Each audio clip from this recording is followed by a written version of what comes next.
what you basically want to do is you want to wait until the very last mow of the season. Now you'll know when this is. You'll be out, you'll have cleaned up all your leaves, there'll be a few left, maybe a little bit of cleanup sticks to pull out of the yard, and you'll look and you'll notice, hey, it's kind of grown a little bit, not much, but I'm going to give it one last mow to kind of clean things up. When you do that mow, and you know which one it is, right after, that's when you throw down your winterizer. And the reason you do that is, again, we don't want this for this year. We want this to sit in the lawn, get covered by snow, and then next spring, snow melts, washes it right in, shoots the lawn right out the gate. Uncle Al, that's just not true, brother. Let's get into it.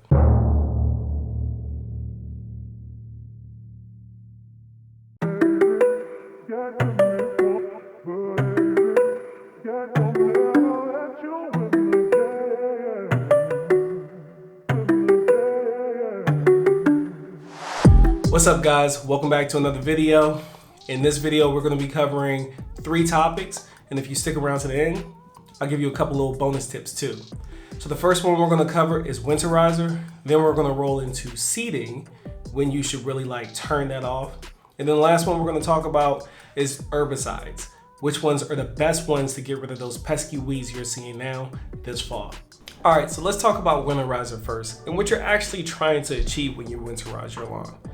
So the whole point in winterizing your lawn is getting after it about 2 weeks before your lawn is about to stop actively growing.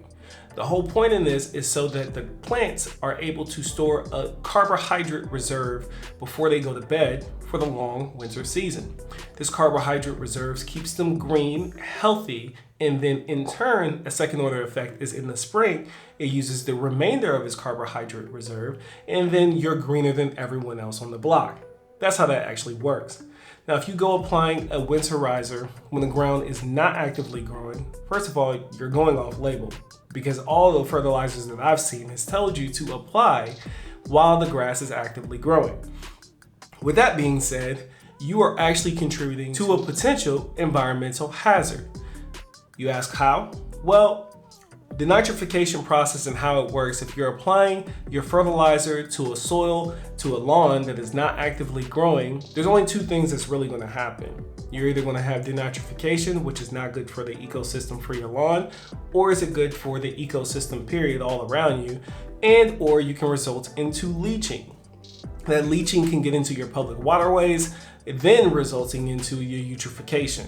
Now, I know when you hear eutrophication, you're only thinking phosphorus, but look it up. It actually applies to nitrogen as well.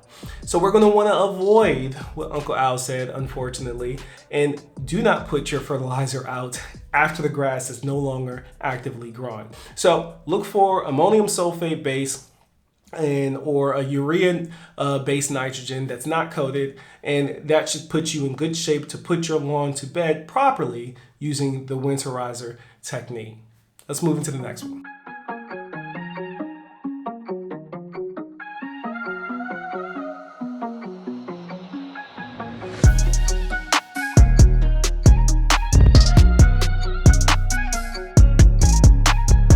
Okay, when it comes to seeding, you're trying to figure out should I cut it off?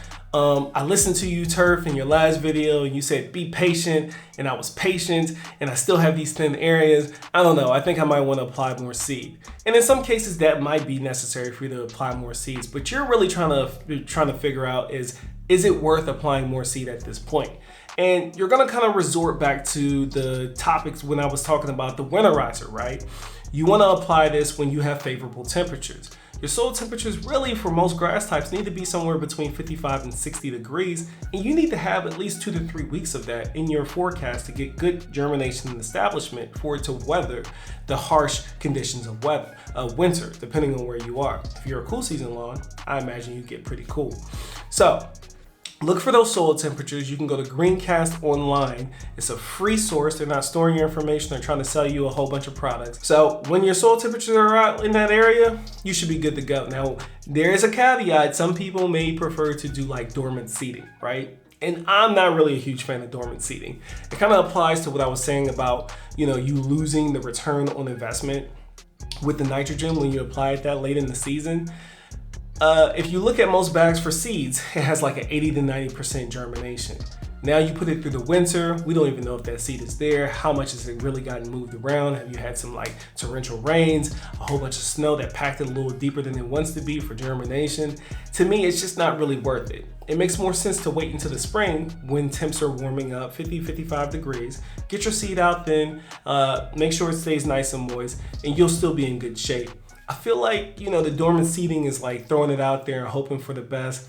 And I'm not a huge fan of hoping for the best when I'm not even doing agronomically sound things, if that makes sense. So you can do it, but I wouldn't advise for it, and just take a look out for those soil temperatures. With those soil temperatures should be aligned with your daytime temps and your nighttime temps. Of course, you're not looking for any frost. But if you just have to get something out there to get, you know, something growing, look for cultivars that will germinate in lower, cooler temps, and you should be all right.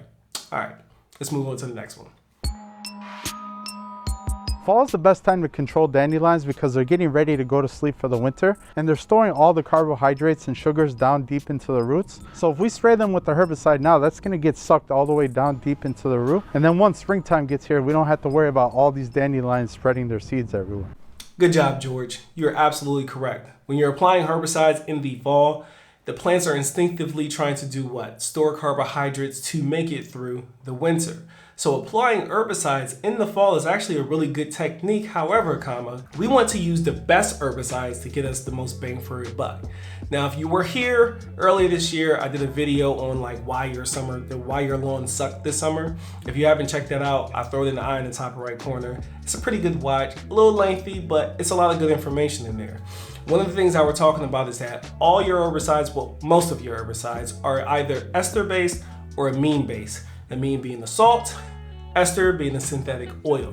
And if you remember, I told you to roll with the amines because the synthetic oil base, ester base, are more volatile and could easily result to damaging other crop and your desirable turf.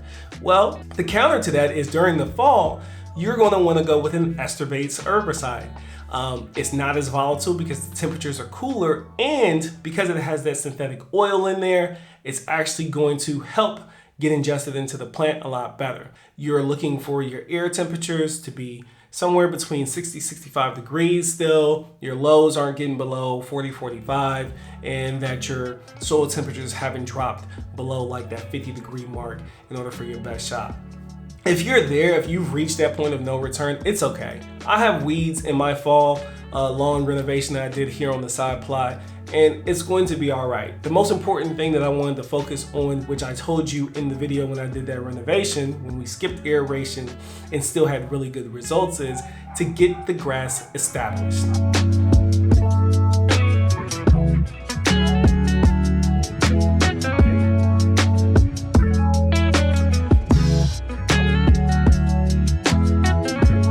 All right, you reached the end, so let me give you some bonus tips. So the first one is going to be water management. I know that it's cold, and I know you're anxious to get your lines blown out and just put the hoses up for the rest of the season. But the grass still needs moisture. One of the telltale signs of it needing moisture is it does the same thing that it would do during the summer, which is the blades will start to fold in on themselves or needle up. My boy Polo did a really good video breaking this down during the summer on how to determine summer stress from disease. Although you shouldn't be dealing with too much disease right now, it still applies as far as making sure you have adequate moisture. And even though we don't have a lot of beaming sun, some areas, especially in the Midwest, deal with whipping winds this time of year.